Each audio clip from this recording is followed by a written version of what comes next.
What's up, YouTube? Three, two, one, Go! When the beautiful girl pops out, 10 minutes is up. I'm back with endless yoga to do some weight management reflections. And so, today I had cheesecake.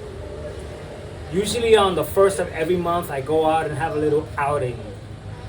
I don't want to call it cheat days or anything like that. I'll explain why. But man, it was so freaking good.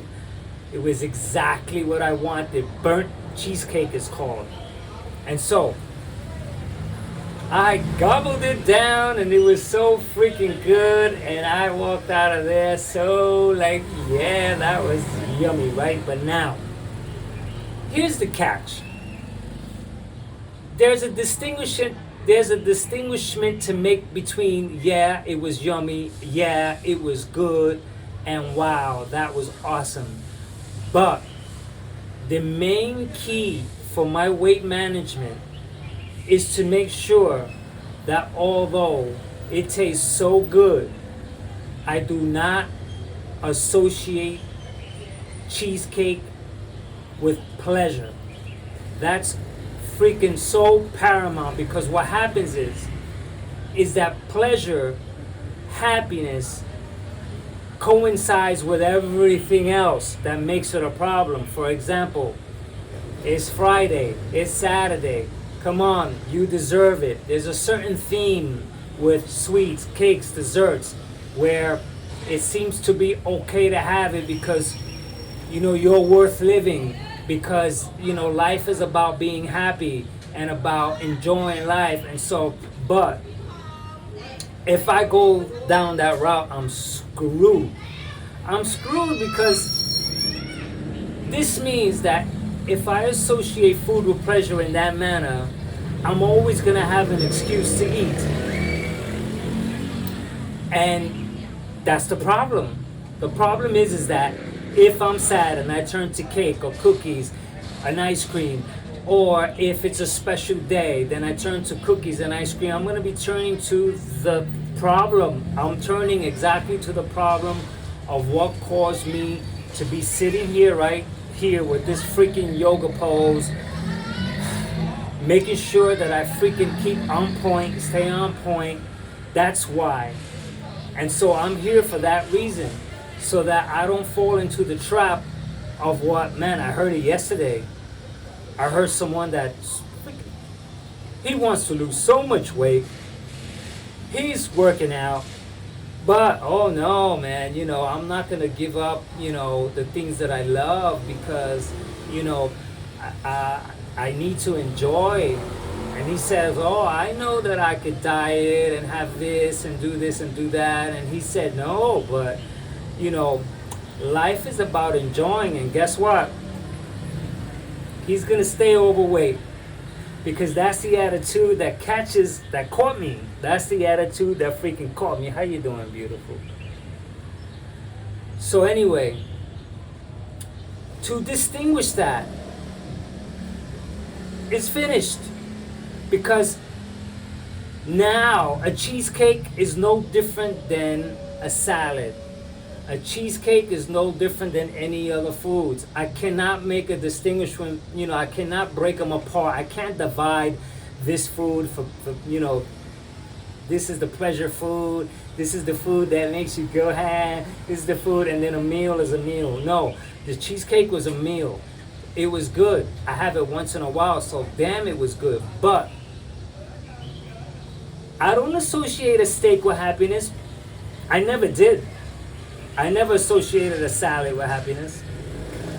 Whoever associated an apple with happiness? Hey, this strawberries is happiness.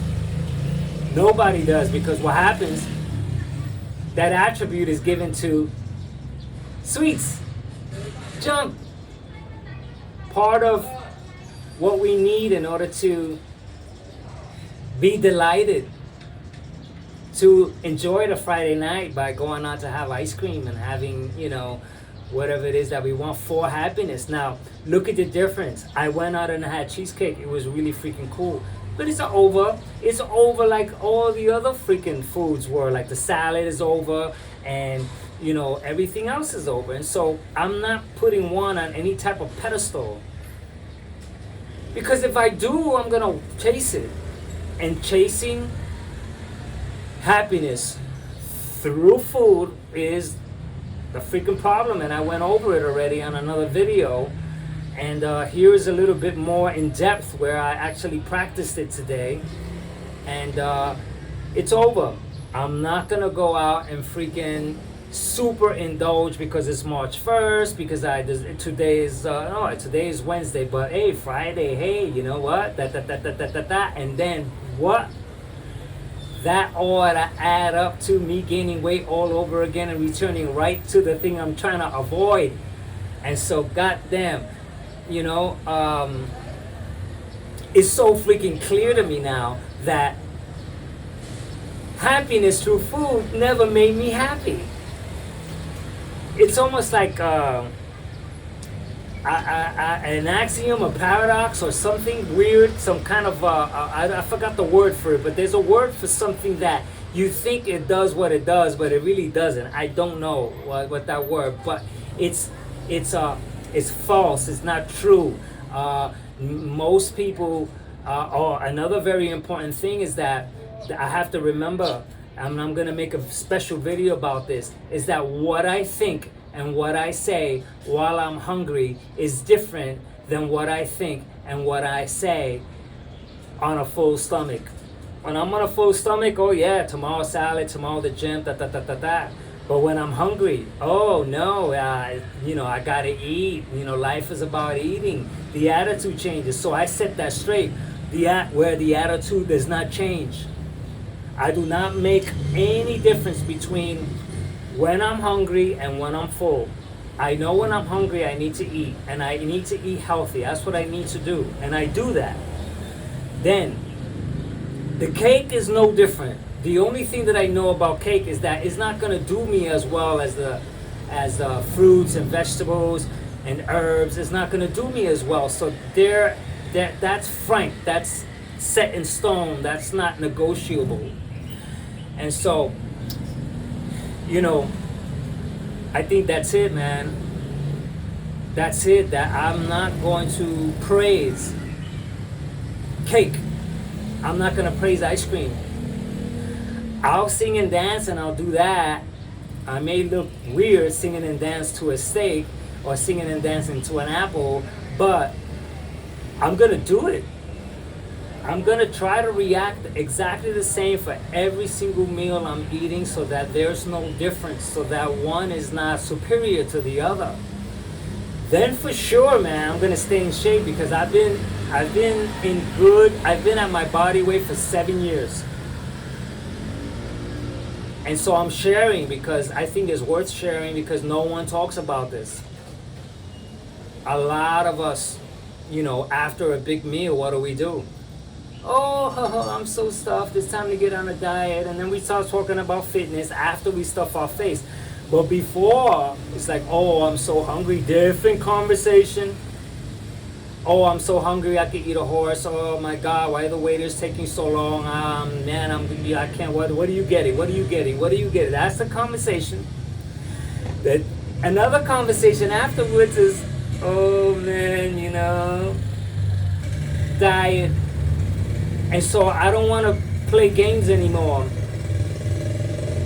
I don't want to be a product of games. I don't want to be a product of tricking myself. I want to be a product of someone that, you know, eats to eat. But has nothing to do with happiness. The food tastes good, but it has absolutely nothing to do with making me happy. Just think, man. I just think about all the times I went out sad to eat because I felt better, or I was taught to feel better. I don't know which one came first. Whether I just eat to feel better whenever I was down, or they told me, have a cookie and you feel better, and I ended up just doing that all the way till I gained so much weight.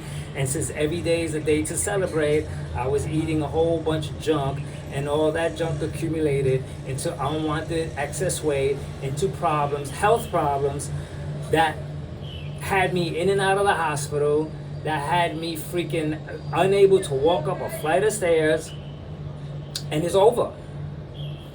This stance here, this yoga garland stance is my freaking ode that the entire freaking game is finished. The girl is off.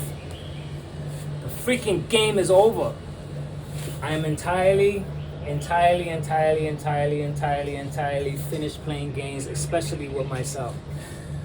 And I'm not going to engage in any damn conversation with anyone while we stuff our faces with a 5-meal course where we're stuffed already, by the appetizer, and we're now forcing in the main meal, and then we're going to say, hey, you know what, let's share a dessert, only so that I can walk out crippled. That's finished. And this is what you call weight management, because I don't need to, I'm so stuffed.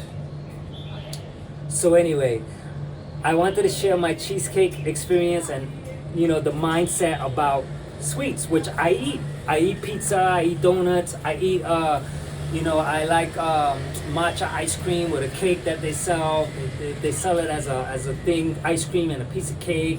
I love cheesecake. I love croissants.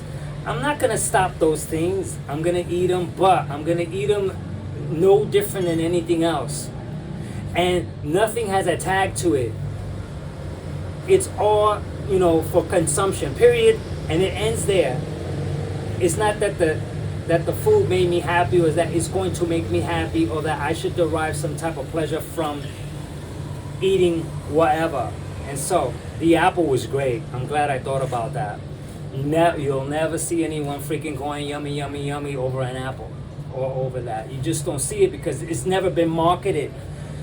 But if it was marketed, we would be doing it. It's not on television. The cartoons are not holding an apple going yum. They're not doing that. They're doing it to the other stuff. The stuff that they want to, they want us to consume. And the prize is always a reward to be happy. And so I'm onto it. I caught on. And I'm out. And also, this is the close of this video. I hope if you heard it that you go, wow, I never thought about it like that. Maybe I touched someone and can share, anyone who's struggling with weight issues, and you kind of like, you identify along the lines of, the things that I said, and that maybe you can apply this technique. With this technique, it contains its own discipline. Once I thought about it, I kind of freaking just, it wasn't okay, I'll reduce, and no, that was really powerful for me. Because I saw it, I see it so clearly, so it's like there's not freaking work, or I don't have to freaking, manage my temptations. It's an automatic, when you see something, if I know this is hot and it's gonna burn me, I would intuitively not touch it. I can see it, I can use my senses to tell that, this here I shouldn't touch. And so I would automatically know. It doesn't need an explanation. It doesn't need practice little by little. I'll touch it, I'll check. No, it doesn't have that. So what I just shared, contains its own discipline. And so, catch you in the next video.